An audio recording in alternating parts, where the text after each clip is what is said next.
Três. Boa noite, tudo bem, pessoal? Já estamos começando aqui a nossa aula e já tem muita gente entrando aqui. Boa noite, Deus abençoe, Eduardo Moscatelli, Paulo Matos, boa noite, Leide Queiroz, deixa eu ver quem mais. Ainda não começou, sim, começamos agora, viu?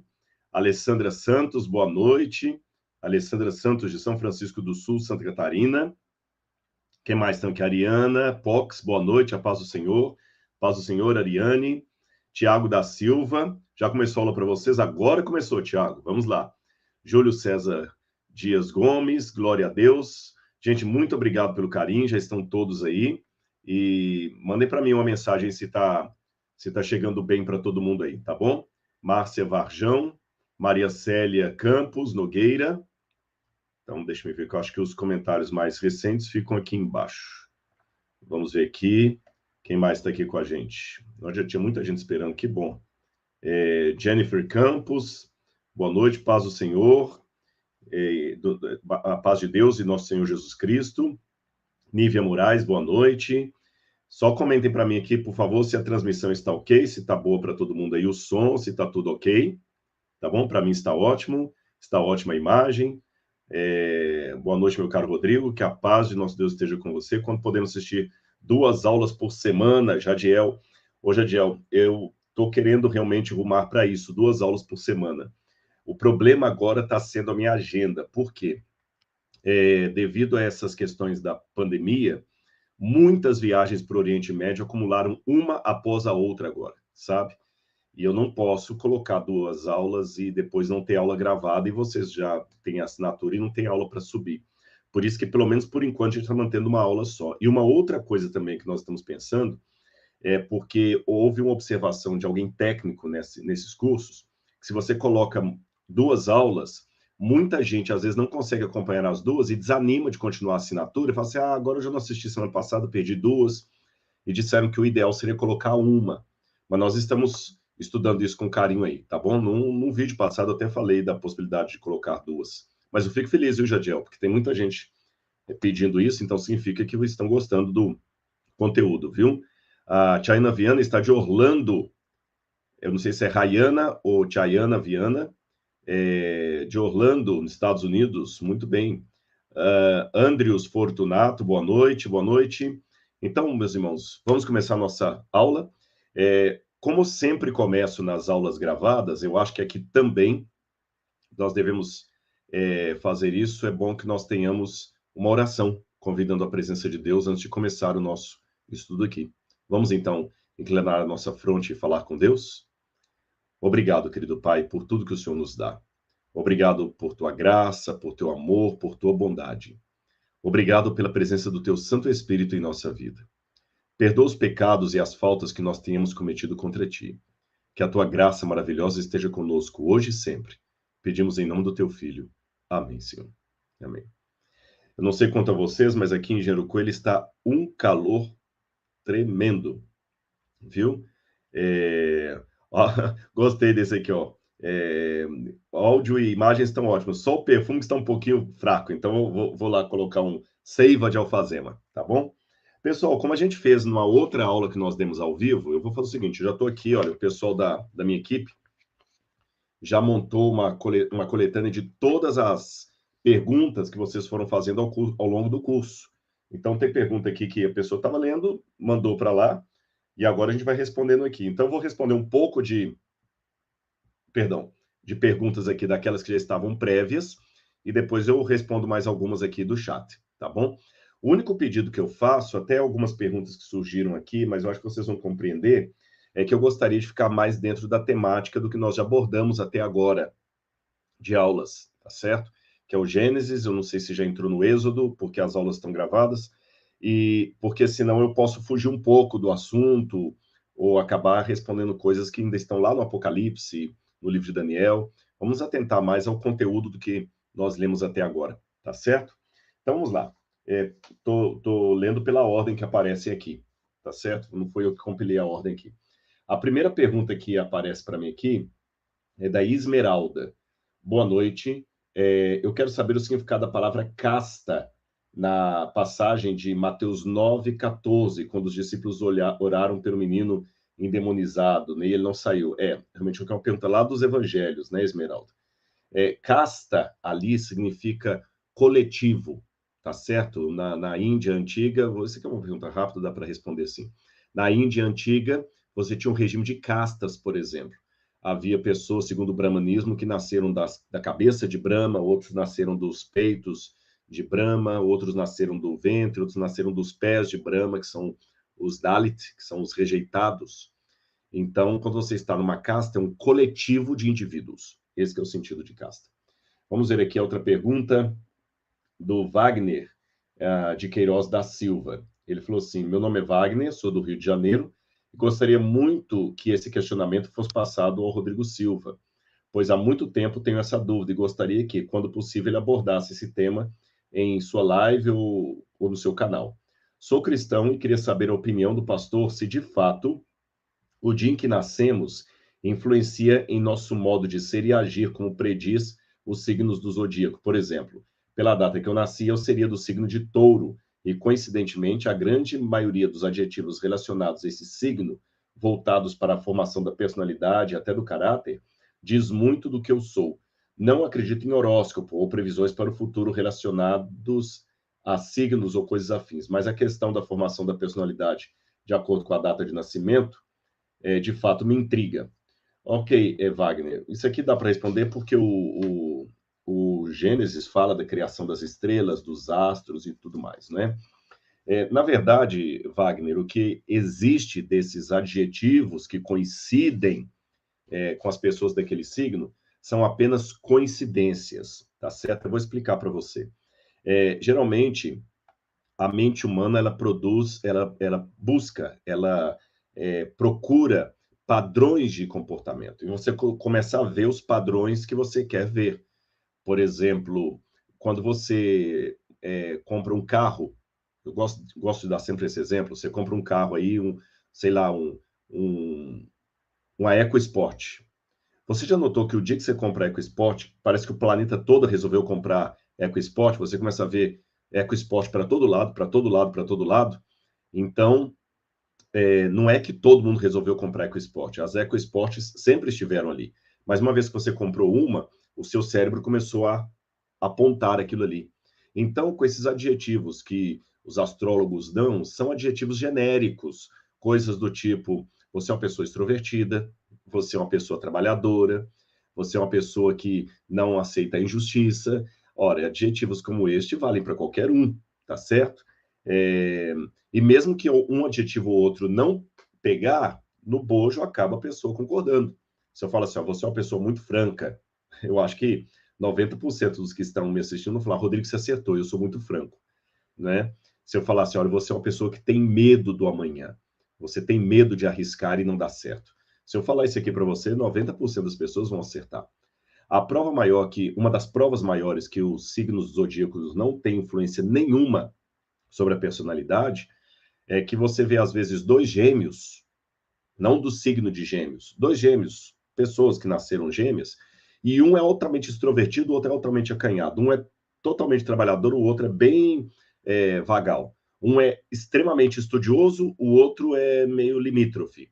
Então, se o horóscopo funcionasse, as pessoas que são gêmeas, trigêmeos ou gêmeos univitelinos, deviam ter a mesma personalidade, porque nasceram sob o mesmo signo, a mesma lua, a mesma hora e tudo mais. Então, por isso que esqueça essa questão de signo do zodíaco. Além, é claro, do fato que a Bíblia diz que as estrelas não têm influência nenhuma sobre nós, né? Nós nem devemos importar com isso. Vamos aqui, o Ezequiel Augusto postou também uma pergunta aqui. Boa noite, me chamo Ezequiel Augusto, estudo essa primeira aula. Tenho uma dúvida concernente aos profetas maiores e menores. Daniel faz parte dos profetas maiores ou menores? Lá naquela primeira aula eu falei sobre a divisão da Bíblia. Daniel está nos profetas maiores. Embora, ali na visão de muitos rabinos, Daniel estaria na seção dos escritos e não dos profetas. A explicação é porque ele profetizou fora de Jerusalém, na Babilônia, né? Fora da Terra Prometida. Fernandes da Silva postou também uma pergunta. Napoleão não perdeu a guerra, ele ganhou e fez brotar a arqueologia. O fato da descrença da Bíblia estar criando ninhos na mente empobrecida e surgir das areias resquícios do sagrado não teria o dedo de Deus? Olha, Fernandes, eu ainda acredito que Napoleão perdeu a batalha, né? A história diz que o Waterloo está aí, ele perdeu mesmo, e o frio da Rússia. Mas eu entendi o que você quis dizer. A perda de Napoleão foi um ganho para nós, eu falei isso aí no vídeo. Não teria o dedo de Deus? Eu acho que sim. Eu acho que sim. Deus fez a arqueologia surgir naquele momento exato da história para enaltecer a palavra dele. Eu acho que se nós descortinássemos os eventos da história, nós veríamos a mão providencial de Deus agindo em cada detalhe. Tá certo? Vamos mais uma pergunta aqui, depois eu vou para o pessoal aqui, tá bom? Luan Henrique de Carvalho. Deus usou a língua primitiva para escrever os 10 mandamentos? Ô, Luan, se você está chamando de língua primitiva aquele proto-sinaítico que eu falei com vocês, ou que eu falei com vocês, o proto-sinaítico, né, que Moisés provavelmente usou ali, aquele alfabeto do Sinai, eu acredito que sim, tá certo?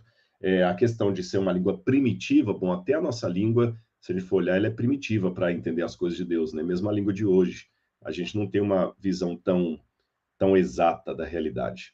Bom, deixe-me responder alguma pergunta do chat agora.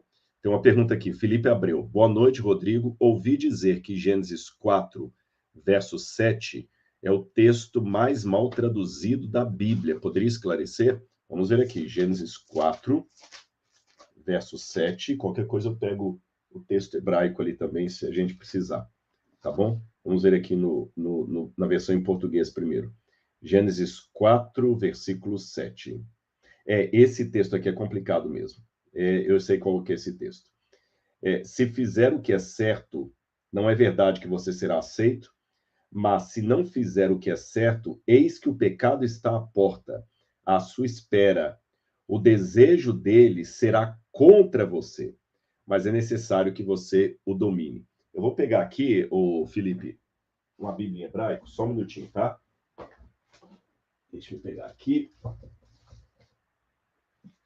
Opa! Vamos ver aqui.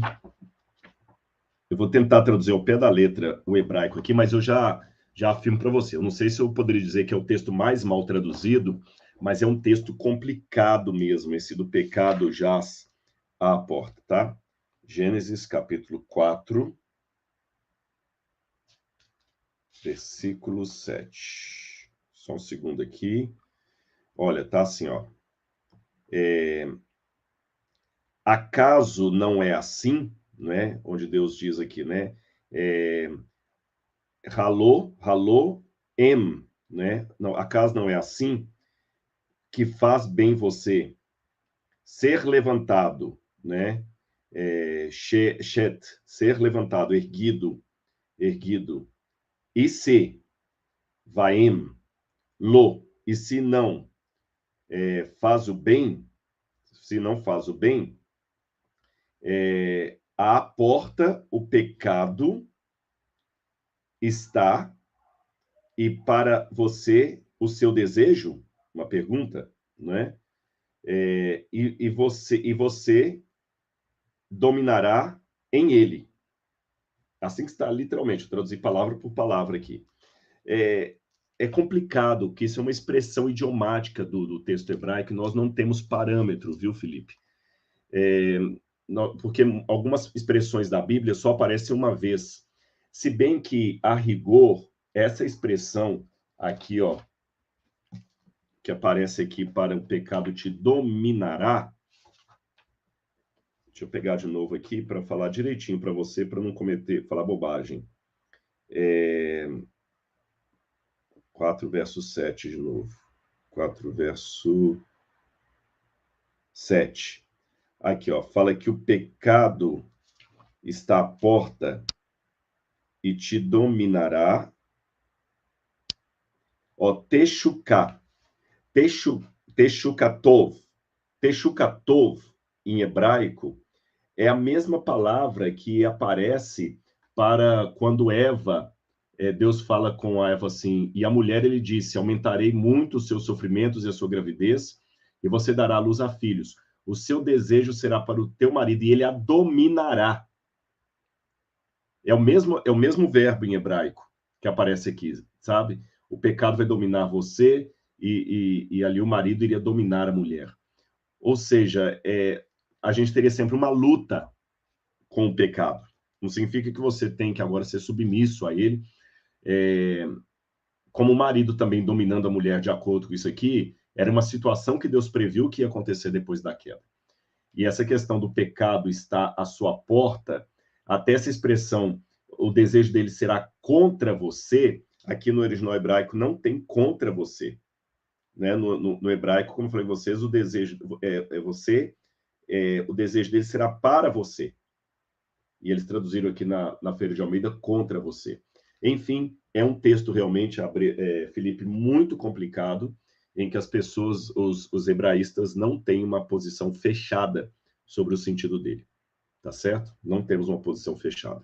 O mais comum aqui é pensar que nós estamos falando de uma luta permanente com o pecado que nós iríamos, tá bom? Tem mais uma aqui. Então, vamos aqui, nós temos mais uma aqui. Deixa eu ver aqui. Paula Cusbida, perdão, Paula, se não falei seu sobrenome correto, viu? Em Gênesis não há menção sobre os dinossauros, porém ossos são encontrados e os vemos em museus. Tem menção em outro livro bíblico? Não, Paula, não há. Já vi alguns comentaristas tentando defender a ideia de que quando lá no livro de Jó fala do Behemoth, né, e do Leviatã, que a gente traduz, alguns traduzem Behemoth como sendo hipopótamo e o Leviatã como sendo crocodilo, talvez por via do egípcio ali, que você tem a palavra tanim em hebraico, que pode ser crocodilo ou serpente, mas alguns pensam que poderiam ser os dinossauros. Eu penso que não. Outros também acham que os dragões mencionados no Apocalipse, o dragão, seriam os dinossauros. Eu penso que não, ali são figuras mitológicas para representar o mal, e de fato a Bíblia não fala nada sobre os dinossauros, porém, como você mesmo colocou na sua pergunta, eles existiram. Eles existiram porque os ossos estão aí. Só que não era o papel da Bíblia mencionar todos os pontos da história. A Bíblia é um livro especializado em contar aquilo que em alemão é chamado de Heilsgeschichte, a história da redenção, a história da salvação. E por isso que a Bíblia conta a história do povo hebreu, mas a Bíblia não conta a história dos sumérios, que estavam ali do lado do povo hebreu. A Bíblia conta a origem do povo hebreu em Abraão, ou quem sabe em Éber, o ancestral dele, mas a Bíblia não fala da origem do povo elamita. A Bíblia não fala também da origem dos egípcios. Os egípcios, sempre que aparecem ali, bem como os babilônios, são sempre num papel coadjuvante ao mainstream ali da Bíblia, que é a história da salvação, a história da vinda do Messias. Então, por isso que há muitos detalhes que não estão ali, como, por exemplo, a questão dos dinossauros. Se você for olhar, por exemplo, a Bíblia também não fala o dia que Deus criou a água. Só fala a terra era sem forma e vazia, havia trevas sobre a face do abismo e o Espírito de Deus pairava sobre as águas. Parece que as águas já estavam lá quando Deus começou a criar o planeta. Alguns, porém, já pegam um Êxodo e falam o seguinte, porque em 6 dias fez o Senhor o céu, a terra, o mar e tudo que neles há, e acham que a água foi criada aí também. Mas a rigor, no Gênesis, nós não temos essa informação. Tá certo? Espero ter respondido aí, Paula. E vamos mais um aqui, depois eu volto para as perguntas que já estavam prontas. Vamos ver aqui. Marcelo Queiroz, como compatibilizar relatos da criação da Bíblia com as evidências dos dinossauros e do Homo sapiens e outros esqueletos encontrados? Bom, Marcelo, eu vou pedir licença para responder sua pergunta em 2 etapas aqui. Eu acho que o compatibilizar seria fazer uma compatibilização, não é isso? Uma adequação. Eu acredito o seguinte, Marcelo, que a existência dos dinossauros não coloca em nada em xeque a existência bíblica, a veracidade bíblica. Porque a Bíblia não disse sobre os dinossauros, mas também não afirmou que nunca existiram. Na verdade, até tomo liberdade aqui, Marcelo, para levantar uma lebre do passado da discussão sobre criacionismo e evolucionismo que houve no passado. Até por volta do século XVII, início do século XVIII ali, havia uma crença muito grande de muitos biblistas, que era chamada fixismo. Muitos teólogos medievais e alguns que entraram na Idade Moderna ensinavam o fixismo. Esses teólogos acreditavam que Deus, quando criou a terra e os animais, ele criou todos os animais como eram até hoje. E esses teólogos que passavam isso, eles até pegam aquele texto da Bíblia que Deus criou cada um segundo a sua espécie, e eles fazem uma leitura desse segundo a sua espécie, assim, Deus já criou a espécie pronta.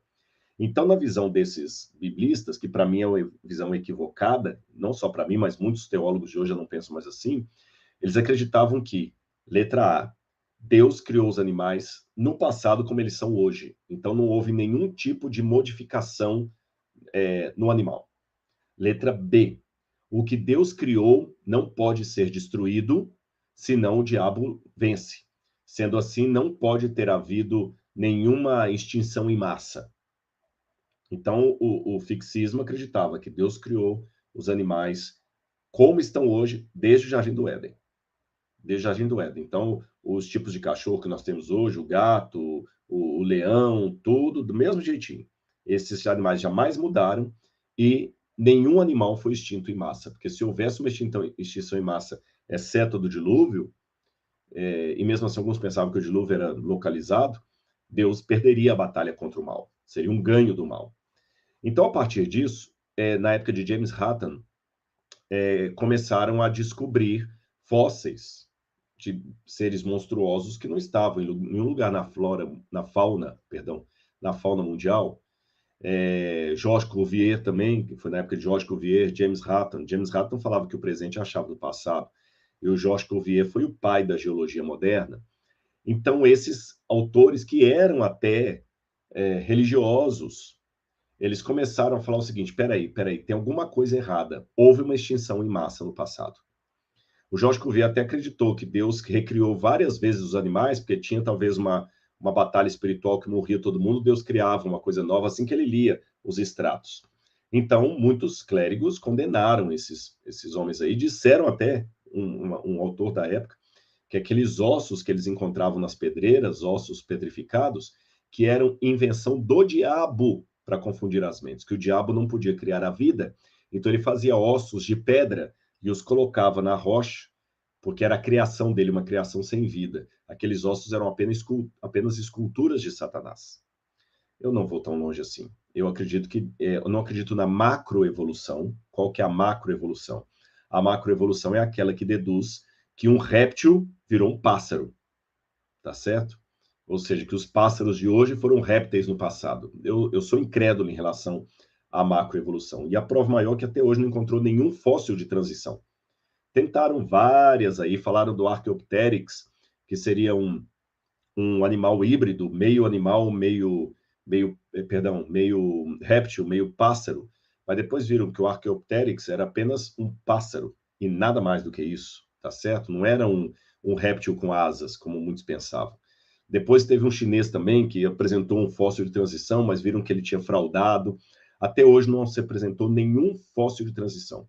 Você tem fósseis de mastodonte e você tem fósseis de hiena. Você não tem nenhum fóssil de transição entre um e o outro, tá certo? Você tem fóssil de um pássaro e fóssil de um réptil. Você não tem nenhuma transição. Fora a explosão cambriana, não é? Que parece que a vida surgiu assim, tanto é que o nome de explosão cambriana. Quando você vai embaixo assim, você vê apenas uma célulazinha, um ser monocelular ali, daqui a pouquinho você aparece aquela riqueza de seres. Não tem esse processo evolutivo, ou seja, a estrutura isso não é muito a minha área, isso é mais da geologia, eu estou entrando numa área que não é minha. A estrutura ali das camadas geológicas não parece sustentar a evolução, porque você não vê ali um pouquinho crescendo até, não, você já vê assim a explosão cambriana, de uma hora para outra você tem a vida aí riquíssima. Então, por isso que eu não vejo que os dinossauros seriam um problema, porque eles podem ter sido extintos, por exemplo, no dilúvio. Então, para mim, os dinossauros não têm nenhum problema de correspondência com a Bíblia. Eles não desmentem a Bíblia. Agora, com relação ao Homo sapiens, o Homo sapiens também não tem nenhum problema. Sabe por quê? O Homo sapiens somos nós. O Homo sapiens era Adão. Então não há problema também do Homo sapiens. O problema está com os australopitecos da vida, os Pithecanthropus erectus, sabe? Só que aí eu devolvo a problemática para os evolucionistas. Porque, por exemplo, eu já li artigos de antropólogos evolucionistas,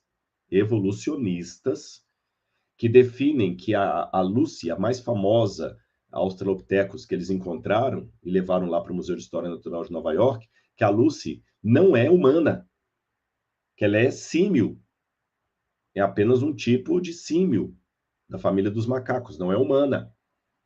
Fora o tanto de ancestral humano que já saiu da nossa linha genealógica.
Ai, eu acho que já entrou. Peraí.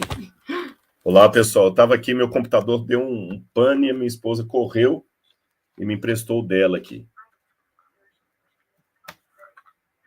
Olá, pessoal. Estava aqui, meu computador deu um pane, a minha esposa correu e me emprestou o dela aqui. Peraí. Deixa eu só ver aqui.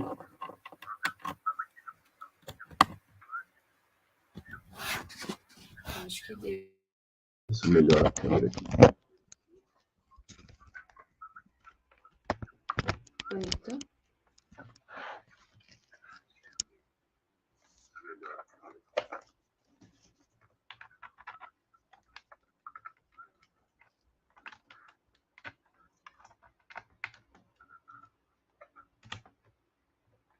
Mas a câmera não pegou, não.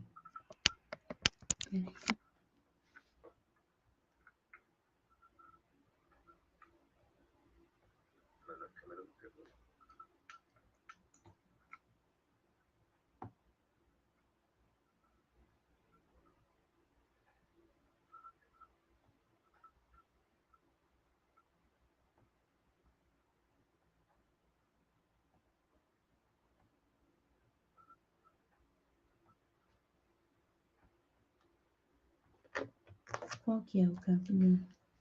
Tô na dúvida, eu botei os dois.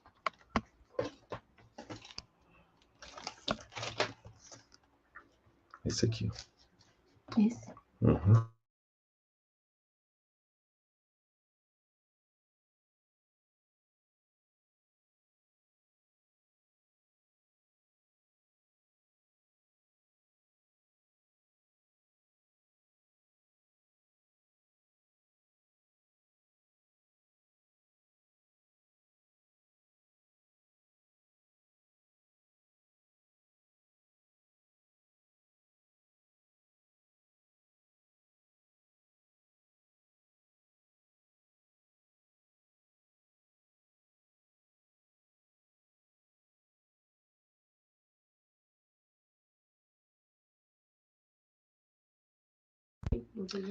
Obrigado, meu bem. Tá.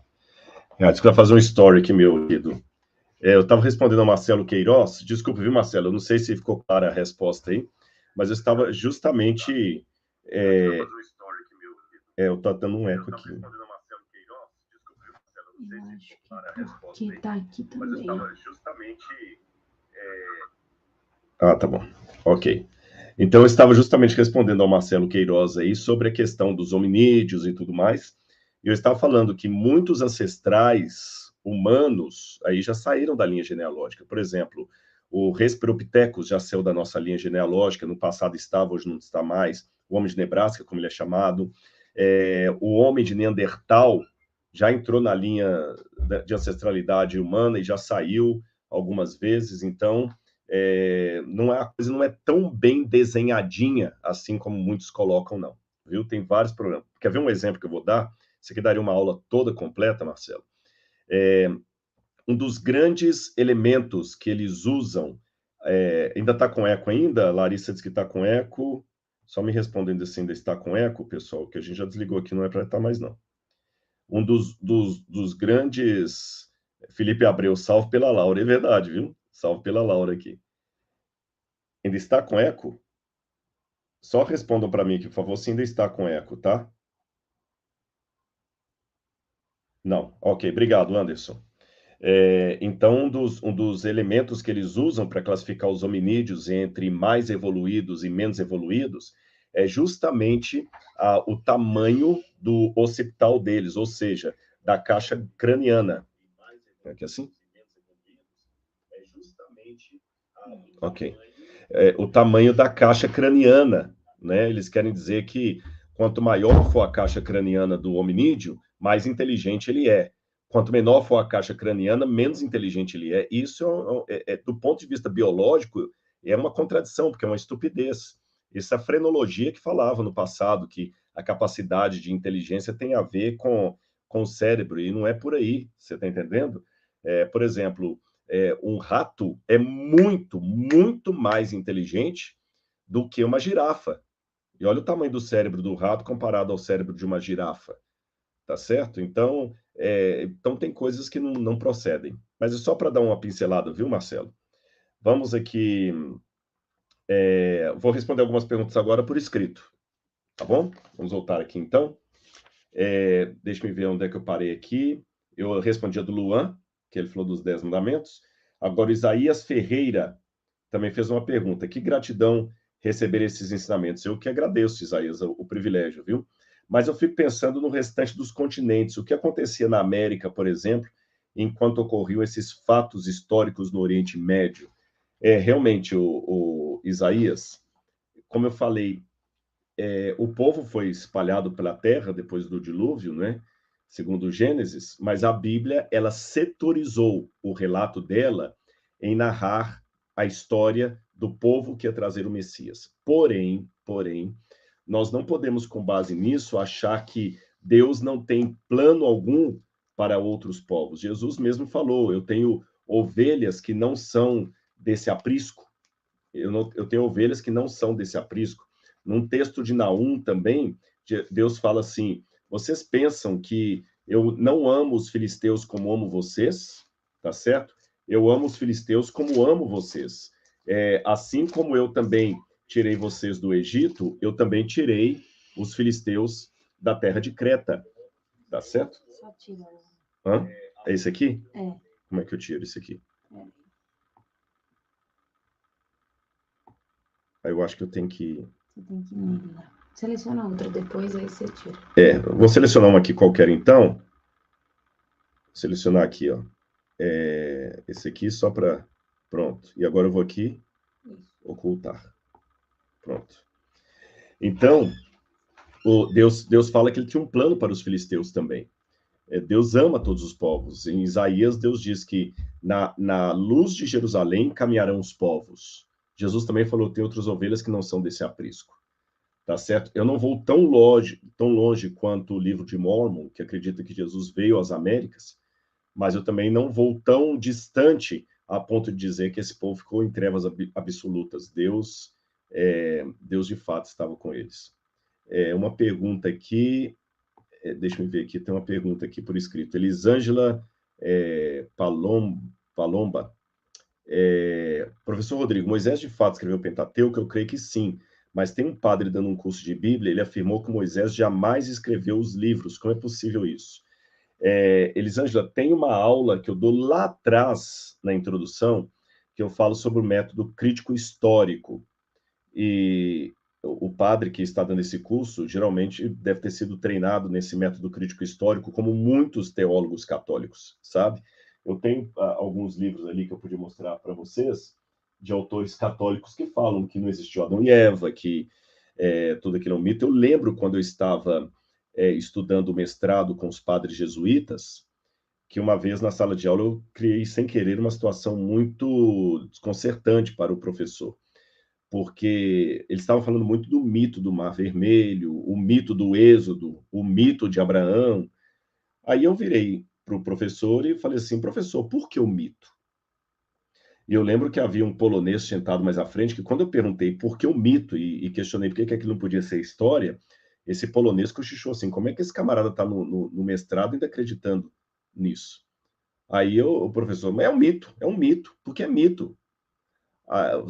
Parecia que minha pergunta era muito primária. Eu falei, não, deixa eu entender. Porque vocês acreditam que é difícil aquilo ter acontecido? Sim, claro. Aí eu perguntei de volta, Jesus nasceu de Maria Virgem? Aí o professor, é claro que nasceu de Maria Virgem. Ele pensou que por eu ser adventista, eu estaria desrespeitando o dogma da virgindade de Maria. E eu sei que para um católico isso é muito querido. Ele não pode, de maneira nenhuma, duvidar que Jesus nasceu de Maria Virgem. Eu falei, não, eu só estou perguntando pelo seguinte, professor. Só estou perguntando pelo seguinte. Porque, com relação ao passado, ao Êxodo, se eu não quiser acreditar na intervenção sobrenatural de Deus para tirar o povo de lá, eu posso tentar uma explicação à la Werner Keller, né, que, na verdade, o Mar Vermelho ficou com as águas baixinhas e o povo passou ali. Eu posso dar uma explicação assim mais racionalista, se eu quiser tirar Deus da jogada. Agora, explicar como é que uma virgem deu à luz a uma criança, sendo que a biologia diz que isso é impossível, é mais complicado. Então, qual que é o critério? Por que, com relação à virgindade de Maria, o senhor acredita que aquilo é histórico, mas com relação ao Êxodo não é histórico? E eu sei que ficou uma situação muito chata. Eu falei, e a ressurreição de Jesus? E Paulo falou que Jesus não ressuscitou, vem a nossa fé. Eu vou começar dos argumentos, Elisângela, mais populares para ir para os mais técnicos, tá bom? Argumentos mais populares. Se Moisés não escreveu o Pentateuco, como eu estou discordando de maneira muito respeitosa do padre, por favor, não entenda como uma afronta. Se Moisés não escreveu o Pentateuco, então Jesus errou.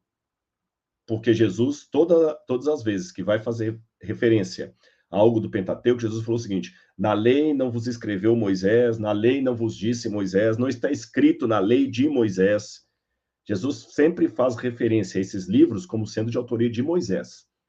Não é um pouquinho assim de presunção um teólogo do século XXI achar que ele sabe mais do que Jesus estava equivocado, que Moisés não escreveu? Se Moisés não escreveu, então Jesus está equivocado.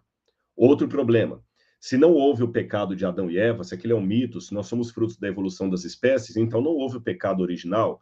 Se não houve o pecado original, então nós não estamos em situação de pecado. Se não estamos em situação de pecado, por que Jesus vai morrer na cruz do Calvário? Qual seria o sentido disso? Você está entendendo? Então, respeitosamente, eu discordo desse padre, desse teólogo, sabendo que a ideia dele não é inédita. Agora, eu vou dar argumentos mais técnicos.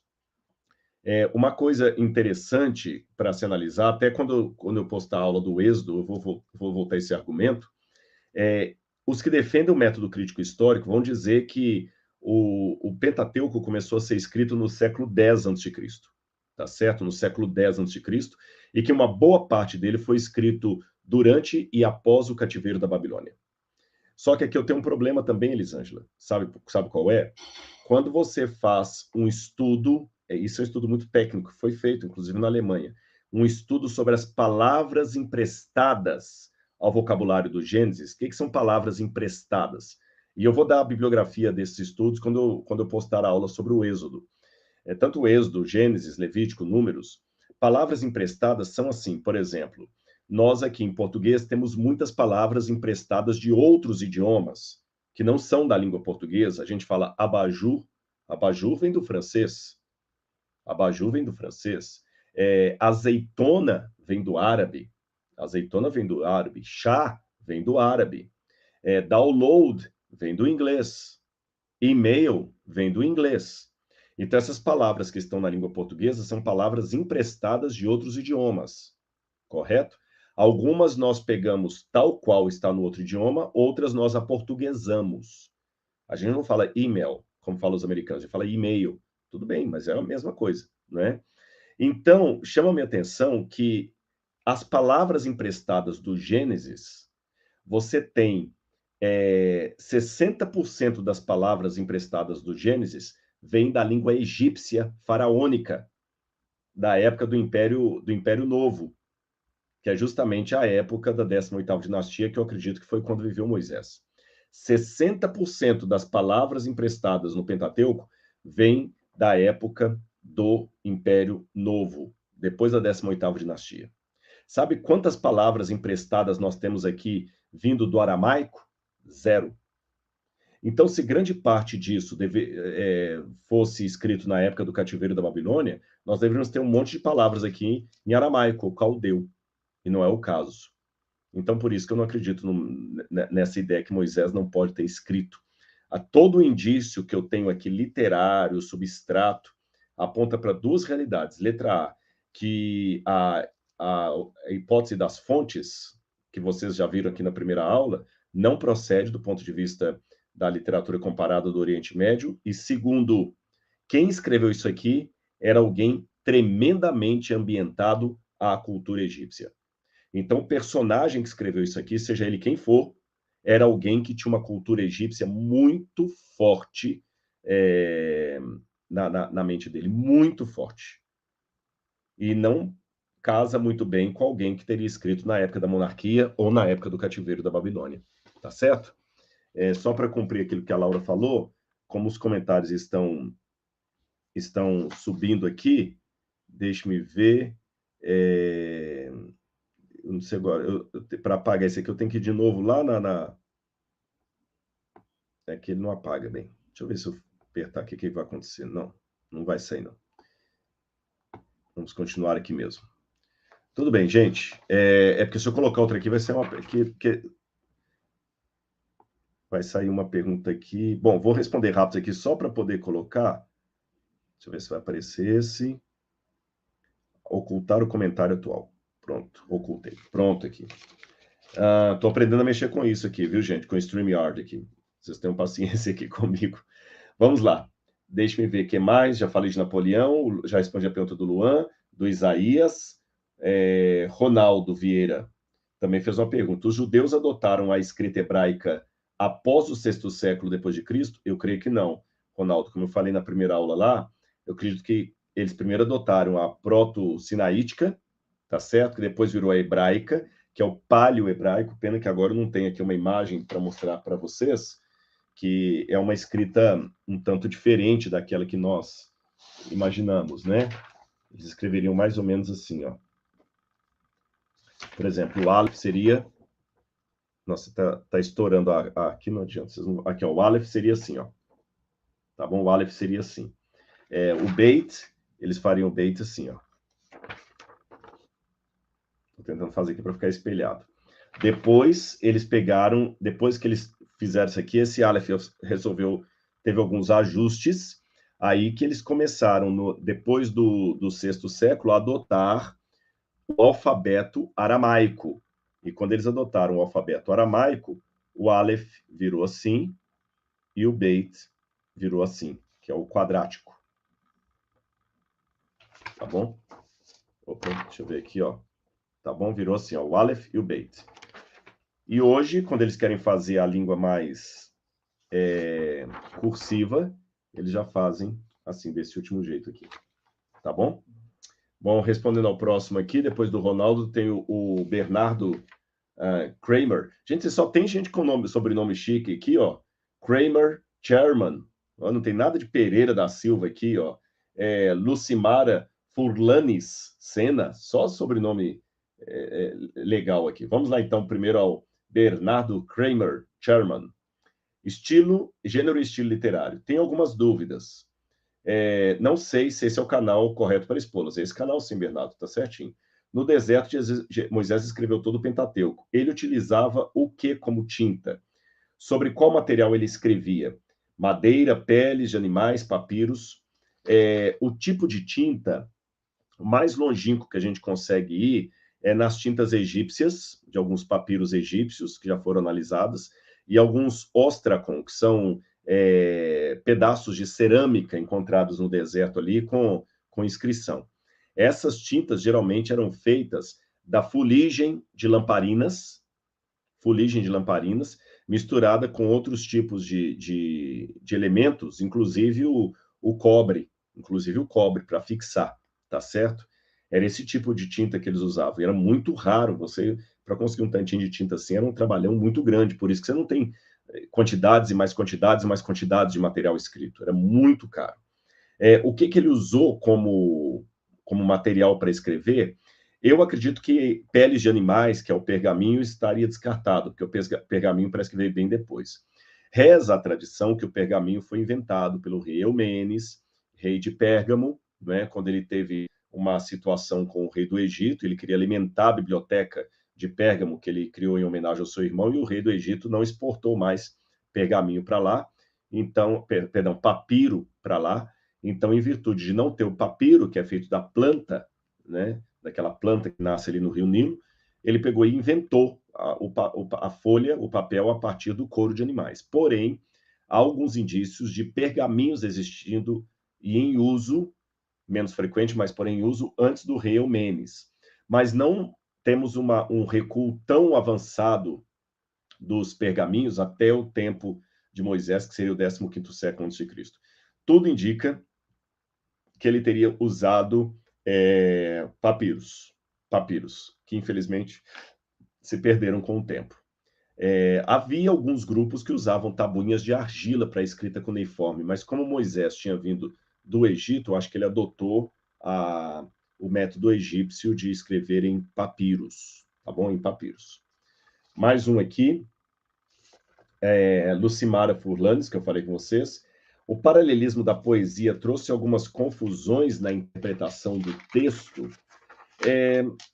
Não, que eu saiba assim, Lucimara, não. O que trouxe confusão, a meu ver, foi o desconhecimento do paralelismo, sabe? O desconhecimento. Até aproveitando o ensejo da sua pergunta, para responder mais uma das questões por que eu não acredito no método crítico histórico, na teoria das fontes aí, por exemplo, quando o pessoal leu aqui no Gênesis alguns detalhes, quer ver? Deixa eu pegar uma parte aqui também, no Gênesis que fala a mesma coisa duas vezes. Aqui, por exemplo, quando fala assim, no ano 600... Deixa eu pegar aqui. Aqui, Gênesis capítulo 7, versículo, achei um aqui, versículo 7. Por causa das águas do dilúvio, Noé entrou na arca, ele com seus filhos, sua mulher e as mulheres de seus filhos. Dos animais puros e dos animais impuros, das aves e de todo animal que rasteja sobre a terra, entraram para junto de Noé na arca, de 2 em 2, macho e fêmea, como Deus lhes havia ordenado. E aconteceu que depois de 7 dias vieram as águas do dilúvio. Veja bem, no início falou que as águas do dilúvio inundaram a terra, depois falou as águas do dilúvio, aí o pessoal do método crítico histórico falou, olha, essa parte de baixo aqui, do verso 9 e 10, é de um documento, a parte de cima é de outro documento. E hoje a gente sabe que não, que isso aqui é apenas uma forma poética de escrever, onde você repete o paralelismo de ideias. Essa forma poética ilustra até a questão do nome de Deus, que eu falei com vocês na aula, que em Gênesis capítulo 1, Deus é chamado apenas de Elohim, depois ele é chamado de Hashem Elohim, o Senhor Deus. E aí alguns pensam que são dois documentos diferentes, dois autores diferentes, e não. Nós temos um papiro egípcio, por exemplo, de Osíris, onde o nome de Osíris aparece escrito de 4 formas diferentes no mesmo papiro. É apenas uma técnica de poesia da época. Então, não acredito que a poesia atrapalhou, mas o desconhecimento dela trouxe más interpretações. Uma pergunta agora do Marcos da Silva. Doutor, uma pergunta. Então, a Bíblia foi traduzida nesse estilo paralelo, por isso várias traduções e versões? Marcos, aqui nós só temos uma dificuldade. Tem um ditado muito cruel dito sobre os tradutores, em latim, diz o seguinte, como é que se diz? Tradutore traditore. O tradutor é um traidor. Eu acho isso um pecado, porque ai de nós se não fossem os tradutores, né? Tem uma história por trás desse ditado aí que eu conto numa outra hora para vocês. Tem a ver lá com os sultões da Turquia, do Império Otomano, quando iam visitar a rainha. Então, eles falavam tanta bobagem que os tradutores não traduziam exatamente o que eles falavam para evitar uma guerra. E aí os italianos diziam, tradutor e traditório, o tradutor é um traidor, né? Mas ele estava salvando a situação das pessoas.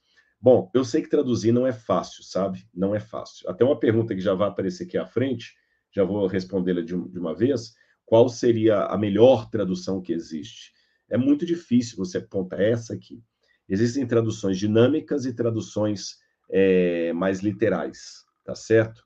A tradução literal é aquela que quase pega ao pé da letra, palavra por palavra, como está ali no original, como eu fiz aqui quando eu li aquele texto hebraico para vocês de Gênesis 4, verso 7.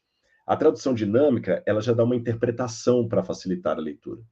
E às vezes você esbarra em umas expressões idiomáticas que aí você fica, eu traduzo agora de maneira dinâmica ou de maneira literal. Então, vou dar um exemplo para vocês.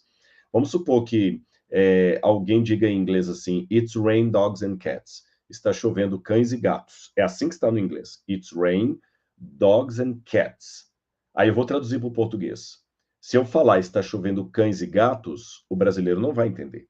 Aí eu falo, estava chovendo um pé d'água. Mas no original inglês não está um pé d'água.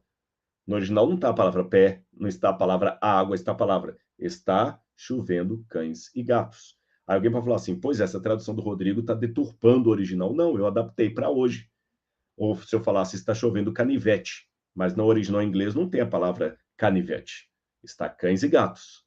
Aí o outro prefere traduzir ao pé da letra, mas aí muitos não entendem. Então não é um trabalho fácil esse dos tradutores, tá? Que merecem o nosso respeito. A minha sugestão com relação a Bíblias é o seguinte, eu hoje gosto muito de usar, estou gostando muito da Nova Almeida atualizada, não estou ganhando nenhum dinheiro da Sociedade Bíblica do Brasil, mas eu quero fazer essa propaganda, estou gostando muito dessa tradução. Ela é perfeita? Não, eu já esbarrei aqui, até para preparar as aulas para vocês, eu já esbarrei em algumas coisinhas e falei, isso aqui não está tão bem traduzido, podia melhorar um pouquinho isso aqui ou mudar essa palavra. Mas, como eu falei, não existe tradução perfeita. Se eu fosse fazer uma, ia estar com muitos problemas também. Então, minha sugestão é colecione Bíblias. E quando você for estudar, inclusive o curso aqui, a Bíblia Comentada, leia numa versão, leia noutra, tá certo? Você vai ter aquela preferida. E quando você quiser fazer apenas uma leitura bíblica meditativa, sem se preocupar com o estudo ali, aí pode até pegar uma paráfrase, como a Bíblia Mensagem, que eu tenho ali, ó, tá ali naquele canto, a mensagem, é a Bíblia na linguagem de hoje, se bem que a Bíblia na linguagem de hoje não é uma paráfrase, é uma tradução mesmo, tá bom? Até teve um comentário aqui sobre isso que eu vou colocar para vocês, ó. A Tássila falou, eu sei muito bem como é isso, porque sou professor de inglês e temos que fazer uma adaptação, não se pode traduzir tudo ao pé da letra mesmo, exatamente. E quando acontece de você ter no outro idioma duas palavras para o mesmo objeto, por exemplo, já que você é professor de inglês, você tem heaven and sky, e eu só tenho céu em português. Eu posso tentar traduzir heaven por paraíso, mas não é uma tradução exata, porque você tem paradise, em inglês você tem paradise, você tem heaven, você tem sky. Em português eu só tenho céu, que serve para os três, né? Então é complicado. Em hebraico, por exemplo, a palavra shamaim, céus, é sempre no plural ou no dual, shamaim é no dual, maim, águas também no dual, então é complicado. Tiago Silva falou, eu baixei um aplicativo que tem todas as Bíblias, muito bom. Ô, Tiago, se você tiver o link e passar aqui para a gente, será bem-vindo, tá? Eu vou ver se eu não perco o seu comentário aqui sobre os outros, mas se você conseguir partilhar com os colegas aí, seria muito bom, tá bom? Rodrigo, você poderia fazer... perdi. Deixa eu ver se é esse aqui. Rodrigo, você poderia fazer uma lista para nós dos livros que ajudariam a compreender a Bíblia melhor? João Pedrini, ótimo, João, vou fazer isso. Eu vou fazer. Eu vou procurar. É difícil achar livros em português, mas eu vou fazer uma lista de livros em inglês e livros em português, tá bom? Pode cobrar, eu vou anotar isso aqui. Vou pedir ao Bertotti para me cobrar, só que eu estou viajando para Israel agora domingo, vou passar uns 16 dias lá. Então, quando eu voltar, eu vou olhar isso com carinho para vocês. Tá bom, João? Ao final de cada livro da Bíblia, eu coloco alguns bons aí para vocês. Deixa eu responder algumas perguntas agora aqui da lista. Estou indo para vocês e volto para a lista, tá bom? Vamos continuar aqui. Deixa eu ver quem que é o próximo aqui, eu me perdi. A Bíblia traduzida, questão dos dinossauros eu já expliquei. Zolane Vieira Anastácio, já expliquei a questão dos dinossauros. Julian Nogueira Queiroz, aula fantástica, muito obrigado, Julian. Mas fiquei com uma dúvida. Se Jesus estava logo na primeira linha do Gênesis, ele deve estar se referindo àquela aula que eu dei do Bereshit, por que os judeus não creem que ele é o Messias? Bom, Julian, essa pergunta sua é a minha também, não só em relação aos judeus, a um monte de outras coisas, né? Se as evidências de Deus são tão claras, por que alguns insistem em ser ateus? Se a Bíblia é um só, por que há tantas religiões? E eu não vou mentir para você, eu não tenho uma resposta clara para te dar. Sabe? Qualquer resposta que eu tentar te dar sobre isso aqui, eu cairei no julgamento. O fulano de tal não faz isso por causa disso. E a gente não sabe, é um mistério. É um mistério. Eu sei que Deus conhece o coração das pessoas. Lá no caso de Davi, quando ele foi ungido rei de Israel, Deus falou com o profeta, porque o Senhor não vê como os homens olham o rosto, o Senhor vê o coração. Então Deus sabe, né? A gente só olha as pessoas e é tentado a julgá-las. Porque ele não quer, não sei, né? Quem sabe tem muita coisa que está o óbvio ululante na minha cara e eu não estou conseguindo enxergar. Eu só temo uma coisa, viu, Juliano? Que às vezes os judeus também não creem em Jesus por minha causa. Vocês sabem que tem muitos judeus, não estou justificando qualquer descrença em Jesus, não, mas só para vocês entenderem um pouquinho do outro lado. Repito, não para justificar, mas para você entender. Os judeus sofreram por muitos e muitos séculos, e ainda sofrem, uma coisa chamada antissemitismo. A gente pensa que racismo é coisa só contra a população negra. Não, mentira. Os judeus eram brancos, muitos deles loiros, de olhos azuis, e foram perseguidos por Hitler, e 6 milhões deles foram mortos. Então, racismo não é privilégio dos negros, não. Os judeus também sofrem racismo, segregação. É chamada de antissemitismo. E durante muito tempo, especialmente na Idade Média, ser cristão era não ser judeu, sabe? Embora haja, por parte de muitos historiadores católicos, uma tentativa de remissão da Inquisição como sendo uma coisa boa e tudo mais, o fato é que a Inquisição espanhola, quando ela começou, foi para acabar com os judeus. Napoleão também tentou acabar com os judeus. Hitler não foi o único. E eles sempre foram acusados de deicídio. Vocês mataram Deus. Eu recebi um dia uma carta de um senhor que, nossa, eu fiquei transtornado. Nunca uma correspondência me transtornou tanto como aquela, ainda vindo de alguém religioso, crente, sabe? Ele mandou um monte de folheto e papel dizendo que os judeus são o câncer do mundo e que ele gostava do meu programa, mas ele odiava quando eu elogiava os judeus assim e falava mal de Hitler. E ele tinha ascendência alemã, esse senhor. E falando que o Holocausto é uma mentira, que Hitler estava fazendo um favor para o mundo e que os judeus, se eles sofreram no gueto, eles como é que é? Tiveram na câmara de gás o que eles mereciam, porque eles crucificaram Jesus. E falaram, cai sobre nós, nossos filhos, o sangue desse justo. Gente, é terrível isso, sabe? Então, por muito tempo, os judeus tiveram ojeriza do cristianismo. Tanto é que lá em Israel, algumas igrejas cristãs, como é o caso da igreja adventista, nem coloca a cruz no logo da igreja, porque senão nenhum judeu vai entrar ali para ouvir falar de Jesus. É uma pena, é uma pena. Então, não estou justificando a descrença do judaísmo, mas muitos deles são... É como o Gandhi falando certa vez, né? Eu não sou cristão por causa dos cristãos. Isso aqui não é mito, não. Isso aqui está na biografia de Gandhi, ele realmente falou isso. Eu não me torno cristão por causa dos cristãos. É uma pena. Muito triste. Vamos a mais uma aqui. Mailda Pereira Alves. da Silva. Pastor, nesse tempo que Deus criou a Terra e ficou sem habitantes, não poderia ter acontecido a queda de Lúcifer e dos anjos e a destruição da Terra? E Deus tornou a reconstruir no Gênesis? Não, Mailda, eu sei que essa ideia existe, eu até falei sobre ela na aula, acho que na segunda ou terceira aula do Gênesis, é a chamada Gap Theory, ou teoria da brecha, mas em termos estruturais do hebraico, do original, não se sustenta essa ideia que Deus destruiu a Terra e voltou a fazê-la, tá bom? Não se sustenta essa ideia. Vamos a mais um daqui, depois eu pego algumas de vocês aqui. José Xavier da Silva. Eu sou um apaixonado pelo conhecimento bíblico. Ah, como é bom ouvir isso aqui, viu, gente? Muito bom. Por isso estou fazendo esse curso. Espero que todas as minhas dúvidas sejam respondidas. Por exemplo, como definir a luz no primeiro dia da criação? Ô, José, na aula, acho que terceira, eu explico um pouquinho sobre isso aí. Há algumas posições entre os comentaristas. Alguns pensam que essa luz do primeiro dia poderia ser a própria luz de Deus, tá certo? O próprio Deus manifestando ali. E quando ele diz haja luz, é a própria presença dele. E não necessariamente é a luz de qualquer astro. Então, quando Deus cria o Sol e a Lua no quarto dia, e as estrelas, na verdade, no primeiro dia, as definições foram feitas de tarde e manhã pela glória, pela presença de Deus. Tanto é que no Gênesis diz que os salvos, no Apocalipse, os santos que estiverem na cidade da Nova Jerusalém não precisarão da luz do sol, porque a luz do Cordeiro está entre eles, né?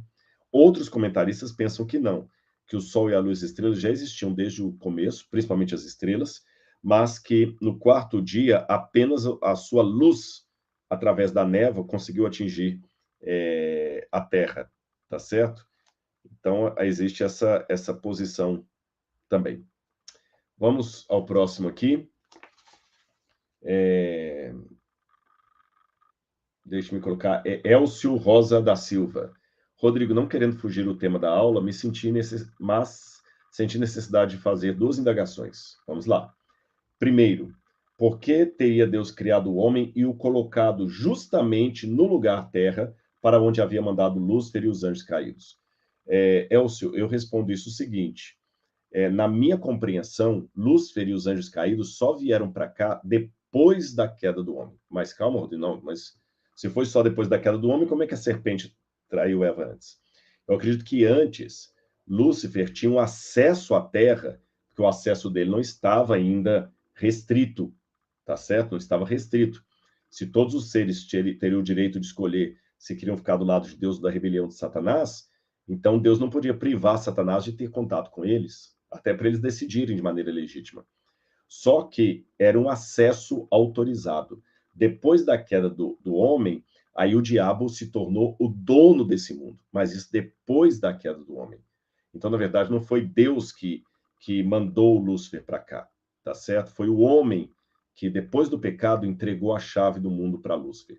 Em Apocalipse capítulo 12, quando fala que o diabo foi atirado para a terra, ali eu entendo que aquilo aconteceu depois da ascensão de Jesus ao céu, e não antes.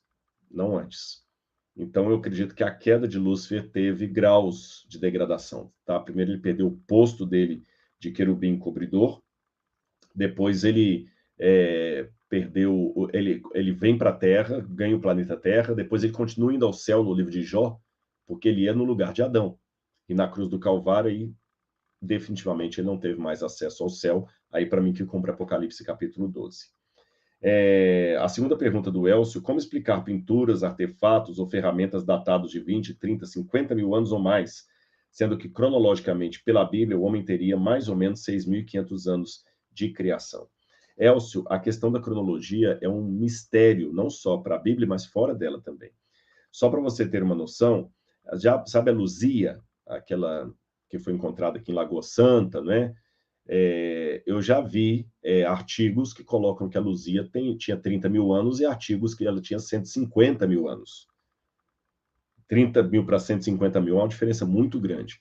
Então, mesmo alguns artigos de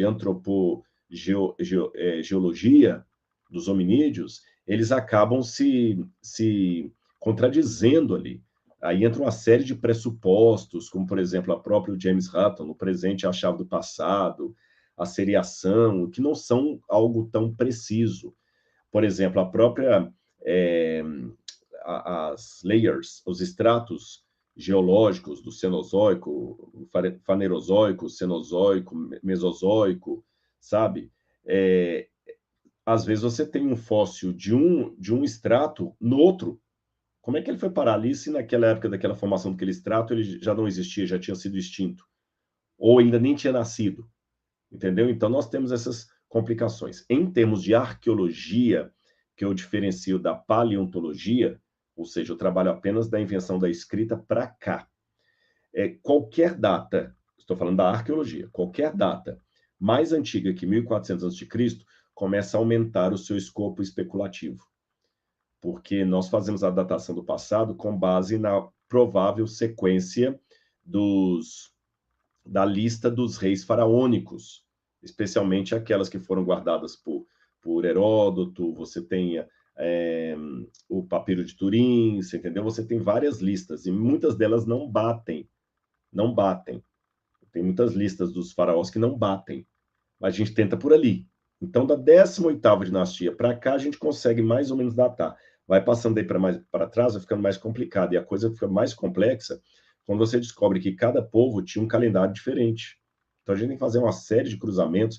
A própria invenção da escrita, se você encontrar na internet aí alguns textos do Museu Britânico, datados dos anos 1850, 1812, por aí, nessa média assim, eles colocam que a invenção da escrita ocorreu há 5.000 anos antes de Cristo. 5.000 anos. Antes tinha gente que achava que a escrita tinha sido inventada 10.000 anos antes de Cristo. Depois 5.000 anos antes de Cristo. Hoje, os melhores epigrafistas não colocam a invenção da escrita como mais de 3.200 antes de Cristo. É o prazo máximo. Então você vê, de 10.000 caiu para 3.200. Então muitas datas podem ser corrigidas no futuro, tá certo? Não são uma certeza absoluta. Vamos ver algumas perguntas agora do chat aqui. Cadê aqui? O termo anjo do Senhor. Cristina Florencio. O termo anjo do Senhor refere-se a Deus? Acredito que Jesus, antes da encarnação, então, Jacó lutou com Jesus. Sim, muitos comentaristas dizem assim. Só a única dúvida, viu, Cristina? Que alguns não acreditam, por exemplo, que Miguel seria Jesus. Outros sim. Eu sou do time que acredita que Miguel seria Jesus. Com isso, Calvino, João Calvino acreditava assim também, Adam Clarke, vários comentaristas evangélicos aí. Só colocando uma anotação, quando dizemos que Miguel era Jesus, eu não estou endossando a crença das testemunhas de Jeová que Jesus é apenas um ser criado do Pai. Eu acredito na plena divindade de Cristo. Só que eu acho que Miguel é esse mesmo anjo do Senhor que apareceu várias vezes na Bíblia e se configurou como sendo o próprio Deus, tá certo? Agora, mesmo aqueles que não acreditam que Miguel seja Jesus, a maior parte deles estão convencidos que, embora na opinião deles, Miguel seja uma criatura à parte de Jesus, esse Malech Elohim, esse anjo de Deus, esse anjo do Senhor aqui, seria Deus ou Jesus pré-encarnado, antes da encarnação. Nós temos vários indícios disso. Quando você está no livro do Gênesis, que Abraão vai sacrificar Isaac, vem o anjo do Senhor e pega a mão dele e fala o seguinte: basta, Abraão, não faça mal ao menino, porque eu sei que você não me negou o seu filho. Também quando Moisés tem a visão da fornalha ardente, diz que o anjo do Senhor apareceu para ele na fornalha, corrigindo, na sarça ardente, diz que o anjo do Senhor falou do meio da sarça: tira as sandálias dos seus pés, porque o lugar que você pisa é terra santa. E ele estava falando com Deus, mas era o anjo do Senhor. Da mesma forma, quando o anjo do Senhor aparece para Josué, Josué se prostra. Não pode ser um anjo qualquer, porque ele aceitou aquela adoração. Lembra que no caso do Apocalipse, quando João vai se prostrar diante do anjo, o anjo diz: não faça isso, porque eu sou conservo seu e dos seus irmãos. Adora a Deus. Então eu tenho um anjo do Antigo Testamento que aceita adoração, no Novo não. Então é porque esse tinha que ser divino. Agora, também, a bem da verdade, há alguns que acreditam que o anjo do Senhor não seria Deus. Seria apenas um anjo falando em nome de Deus, assim como o profeta declarava: assim diz o Senhor, eu sou o Senhor teu Deus. Não era Deus que estava falando, era o profeta. Então tem alguns também que acreditam nisso, que essas falas divinas do anjo, o anjo está apenas sendo o porta-voz de Deus, assim como o profeta era o porta-voz de Deus quando dizia, assim diz o Senhor. Mas eu acredito que esse argumento ele é um pouco fraco, porque o anjo, em momento algum, diz, assim diz o Senhor, para iniciar o diálogo, como se ele estivesse citando as palavras de Deus. Ele diz diretamente, eu sou o Senhor, teu Deus, né? Eu sou o Senhor. Eu apareci para os patriarcas, ele disse para Moisés. Então, eu, Rodrigo, particularmente, acredito que sim, que o anjo do Senhor seria Jesus e, sim, Jacó teria lutado com ele, tá bom? Como ir para... Perdão. Como ir para... Não, isso que já foi. Tem um momento em Gênesis... Ah, tá, eu perdi aqui, então era outra. Porque em um momento de Gênesis, ao contar os filhos de Jacó, é contado apenas 11, deixando de fora uma filha mulher. Tiago, isso é uma coisa triste, a meu ver, mas acontecia no passado, especialmente na cultura patriarcal. A mulher não era, muitas vezes, contada. A mulher não era contada. Né? Você está falando 11 aqui porque Benjamim não tinha nascido ainda. Benjamim não, isso, Benjamim não tinha nascido ainda. Essa cultura patriarcal, ela tinha algo de misoginia, sabe? A mulher teve que passar muita água debaixo da ponte para a mulher ser reconhecida. Embora nós tenhamos na Bíblia mulheres em papel de destaque, você vê o caso de Débora. Débora foi uma heroína, uma militar. Débora foi militar, né? Nós temos o caso também de Esther, que salvou o povo lá, e é uma heroína da Bíblia. Nós temos um livro inteiro dedicado à história de Ruth, uma mulher que nem judia era, nem israelita ela era. Então, embora a Bíblia tenha esse enaltecimento da mulher, no Novo Testamento, Jesus tinha as mulheres que o apoiavam, que ficaram com ele até o final, Maria Madalena, Maria Mulher de Clopas, Salomé, Maria, mãe de Jesus. Apesar de tudo isso, era um mundo ainda hostil à mulher. E muitas vezes mulheres e crianças não eram contadas. Tanto é que um evangelista fala, e Jesus multiplicou os pães e alimentou 5.000 pessoas. O outro fala o seguinte, 5.000 fora mulheres e crianças, né? Dá uma nota. Então, infelizmente, havia isso. Agora, lembre-se que a Bíblia nem sempre endossa a cultura a qual ela reproduz os seus ensinos, tá bom? A Bíblia apenas é um livro que foi escrito numa cultura. Então, nem tudo que está na Bíblia é endossado pela Bíblia, tá certo? E por isso que a mulher não era contada. Hoje seria, com certeza, tá bom? Raabe também fez diferença na história, a Silvana tá lembrando aqui, o Anderson. Exatamente, Raabe é outro nome que a gente tem que colocar, que salvou os 2 espias ali, né? Deixa-me ver o que mais aqui, professor. Adão e Eva tinham filhas dentro do Éden. Se está comigo, diga amém. Amém! Gostei. Meu irmão, eu acredito particularmente que os filhos de Adão e Eva só nasceram depois do Éden, depois que eles foram expulsos do Éden, porque a Bíblia dá a entender que só os 2 ali tiveram o problema com o fruto.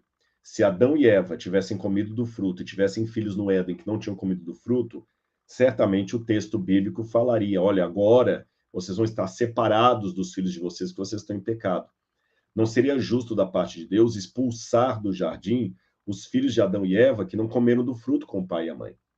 Também ficaria estranho Adão e Eva ter filhos no jardim e esses não serem mencionados na genealogia adâmica. Aliás, pelo contrário, a prova maior que eles aparentemente tiveram filhos somente depois que foram expulsos do jardim é quando a gente lê aqui a criação de Caim, a geração de Caim. Diz assim, olha, capítulo 4 do Gênesis, vou ler o capítulo 3 primeiro, tá bom? Fala da expulsão. Aí o capítulo 3, verso 24, diz assim: E depois de lançar fora o homem, Deus colocou querubins a leste do jardim do Éden e uma espada flamejante que se movia em todas as direções para guardar o caminho da árvore da vida. Então eles foram expulsos. Eles foram expulsos. Depois que eles foram expulsos, aí que diz: Adão teve relações com Eva, a sua mulher, ela ficou grávida e deu à luz a Caim. Então ela disse: adquiri um varão com o auxílio do Senhor, que eu até explico que tem um problema aqui, né? Adquirir um varão, o Senhor. Depois deu à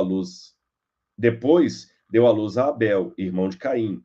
Abel foi pastor de ovelhas, etc, etc, etc. Então, dá-se a entender que o primeiro filho que Eva teve foi Caim. Ele era o primogênito deles, tá certo?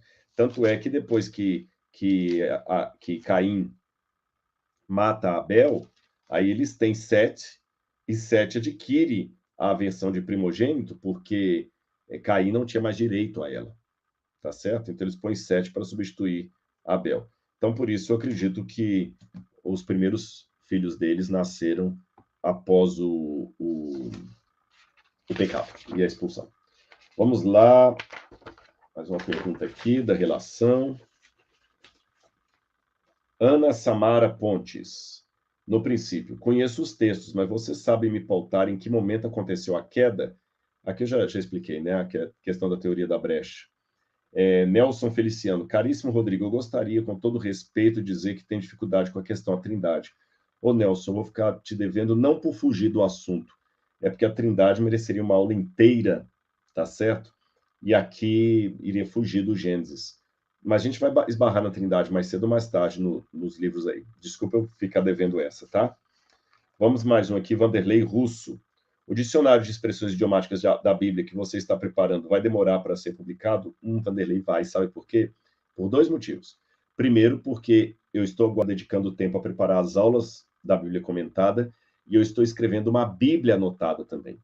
Então, só depois que eu terminar essa Bíblia anotada que eu vou retomar o dicionário de expressões idiomáticas.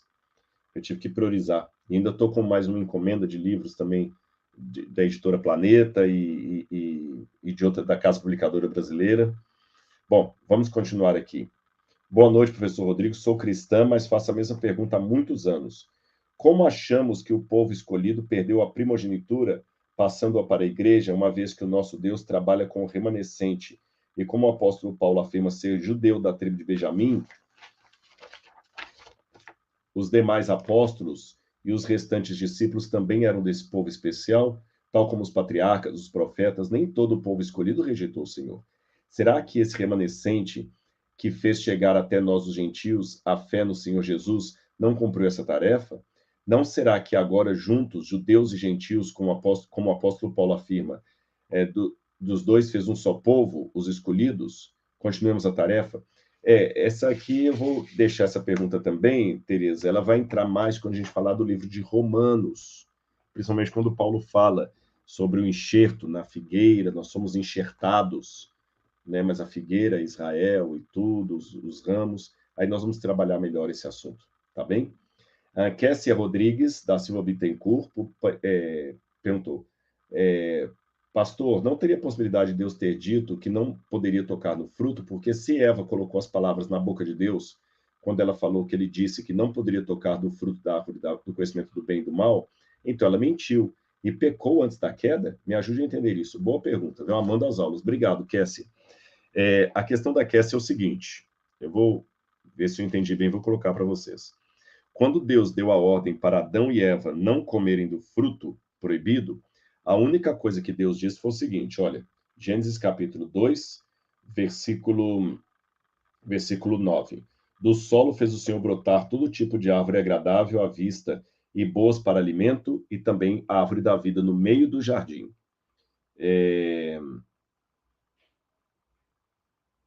Deixa-me só ver aqui. Sim, agora no verso 16. E o Senhor ordenou ao homem, de toda a árvore do jardim você pode comer livremente, mas da árvore do conhecimento do bem e do mal você não deve comer, porque no dia em que dela comer, você certamente morrerá. Tá certo? Só que Eva, quando vai conversar com a serpente, Eva acrescenta algo que Deus não havia falado. A serpente pergunta para Eva, né? É verdade que Deus disse, não comam do fruto de nenhuma árvore do jardim? A serpente foi capciosa. A mulher respondeu à serpente, do fruto das árvores do jardim podemos comer, mas do fruto da árvore que está no meio do jardim, Deus disse, vocês não devem comer nele, nem tocar nele, para que não venham a morrer. Deus não falou nem tocar nele, Eva acrescentou algo que Deus não havia falado, assim que eu entendo. Agora, a pergunta dela procede, então foi um pecado de Eva antes de comer o fruto? Jesus falou que se um homem não adultera mas olha para uma mulher com intenção impura, já adulterou em seu coração. E Jesus fala, né? Porque do coração procedem os desígnios. Então, Eva, na verdade, ao morder o fruto, apenas materializou um pecado que começou antes dela tocar no fruto. Quando ela já aceitou, assim, namorar a tentação e se colocou em posição de ser enganada, como o Tiago fala que Eva foi enganada, né? Ela se colocou em situação de perigo. Então, a Bíblia muitas vezes marca certas situações não pela atitude física, mas pela intenção antes da atitude física, tá certo? Por exemplo, Abraão não chegou literalmente a matar Isaac, a sacrificar Isaac. Mas como ele teve a intenção de fazê-lo, o anjo do Senhor falou assim: calma, Abraão, agora eu já sei que você não me nega o seu filho. É como se Abraão tivesse sacrificado Isaac, mesmo sem tê-lo feito, tá certo? Da mesma maneira, Jesus no Novo Testamento fala: aquela pessoa que no seu coração já deseja certa coisa, já matou. Por exemplo, aquele que no seu coração odeia o seu irmão, já matou o seu irmão. Aquele que no seu coração cobiça a mulher, lá já adulterou com ela. Então, Eva, já ao cobiçar o fruto e ali travar diálogo com o inimigo, ela já se colocou em situação de pecado. O fruto foi apenas a materialização de algo que já tinha nascido no coração dela. A partir disso, não é estranho que antes de comer do fruto, ela coloque na boca de Deus palavras que não foram ditas por Deus. Vamos a mais um aqui? Pode-se concluir que Deus deu o nome a Eva, e quem perguntou isso foi Afonso Celso Correia. Pode-se concluir que Deus deu um nome para Eva, uma vez que Adão não teria como saber o significado do nome Eva naquela época? De onde ele tiraria essa inspiração? Bom, nós não sabemos, Afonso, qual era a língua original do Éden. Essa língua que nós temos narrada, que narra o Éden, é a língua hebraica. Será que Eva, no original edênico, chamava-se Eva mesmo? Ou Eva é a tradução do nome original dela para o hebraico? Será que Adão se chamava Adão ou é a tradução hebraica de um original que se perdeu, de uma língua que ninguém sabe qual é? Apenas uma correção, não foi Deus que deu o nome para Eva, foi o próprio homem que deu o nome para Eva. E ele só deu o nome para Eva depois do pecado, tá certo? Só depois do pecado. Aqui diz, por exemplo, quer ver, olha, eu vou ler para vocês aqui, ó. Capítulo 3, versículo 20. E o homem deu à mulher o nome de Eva. Então foi Adão que deu. Por ser a mãe de todos os seres humanos. Agora eu vou pedir licença aqui, Afonso. Eu vou responder algo muito lindo que não está na sua pergunta, mas que o texto me chama atenção. A palavra Eva é Aya. É a mesma palavra para viver, vida. Hayá. Nefesh Hayam, alma vivente. Hayá, de onde vem a palavra Eva, significa vida. Por que Adão daria para Eva um nome que significa vida? Esse é o ponto. Não se ele sabia que Eva significasse vida. Ele deu um nome para ela que significa vida, e que o autor inspirado traduziu para o hebraico, como Eva, que vem de Hayá, vida. Quando eles caíram em pecado, eles pensavam que iam morrer, que não tinha mais solução, porque Deus falou: no dia que vocês comerem desse fruto, vocês vão morrer. Aí, quando eles imploraram pelo perdão, certamente eles imploraram pelo perdão, Deus virou para a serpente e falou o seguinte, verso 15: porém, inimizade entre você e a mulher, entre a sua descendência e o descendente dela, da mulher. Este lhe ferirá a cabeça, e você lhe ferirá o calcanhar. Então, Adão já entendeu que haveria um plano de salvação, de redenção. E esse plano viria através de um descendente da mulher. Então ele já olhou para Eva, mesmo que no começo ele acusa Eva, a mulher que tu me deste, ela me deu do fruto e eu comi. Interessante, né? Um Adão que antes amava, agora acusa. Mas depois parece que ele caiu em si e falou: puxa vida, é através dela que vai vir a salvação. Através dela que vai vir a vida. Eu vou chamá-la de Eva, aquela que carrega a vida, que seria o sentido mais literal do nome Eva, aquela que carrega a vida. Isso é lindo. Natália Bengali também fez uma pergunta. É uma pergunta, curiosidade. A água ou vinho ficam com algum gosto ou cheiro estranho por estar guardado no odre? Ficam, viu? Eu nunca bebi o vinho de odre, mas a água, sim, fica com um gosto bem insalubre e um cheiro meio esquisito mesmo. Mas é um gosto ruim para nós, para nós. Para eles que estão acostumados com aquilo, viu, Natália? Para eles era tranquilo. Para nós é o problema, né? Mais uma pergunta aqui, o Everton Carlos Mattioli, fantástico. Obrigado, Everton. Sou estudante de História e ganhei na faculdade o livro História dos Hebreus de Flávio Josefo. Eu gostaria de saber qual a opinião do professor Rodrigo sobre o seu conteúdo. O professor recomenda essa leitura para acompanhar o estudo da Bíblia? Recomendo. O Flávio Josefo, ele é uma obra que você tem que ler. Eu tenho Flávio Josefo aqui, tá certo? E já li o livro Flávio Josefo, A Guerra dos Judeus, Antiguidades Judaicas. O Josefo, na academia, ele só tem, assim, as pessoas têm um pouco um pé atrás com ele, porque ele, na verdade, ele bandeou para o lado dos romanos, traiu a fé judaica dele, viu Jerusalém sendo cercada pelos exércitos, e depois tentou se redimir, escrevendo a história dos hebreus aí. E alguns acham que ele exagerou na sua história aos hebreus. De qualquer maneira, e muita coisa também ele partiu de lendas e tal, mas de qualquer maneira, eu acho que vale a pena para a gente ter uma noção de algumas correntes do judaísmo que havia naquele tempo. E José certamente usou fontes que nós não temos mais hoje. Eu acho que vale a pena sim. Bom, vou responder mais algumas perguntas de vocês aqui. Deixa-me ver. Deixa-me ver aqui. Cadê? Você deve... Deixa eu ver, peguei aqui. Quem são os descendentes de Ló? Felipe Abreu, nos dias de hoje. E por que as filhas dele fizeram aquele ato incestuoso com ele? Bom, os filhos de Ló, né, os moabitas e amonitas, né? Amon e Moabe, os dois filhos de Ló.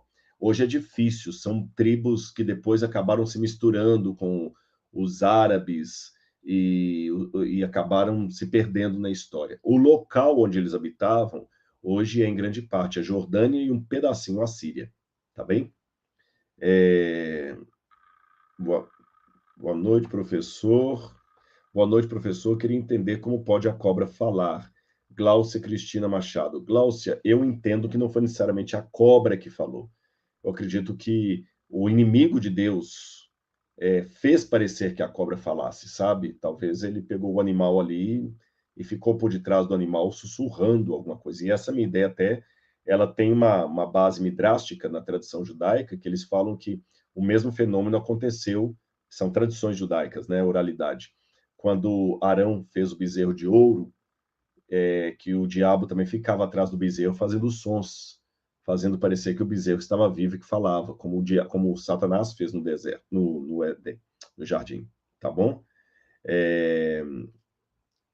Os judeus já morreram. Nossa, eu perdi aqui mais um aqui, vamos ver.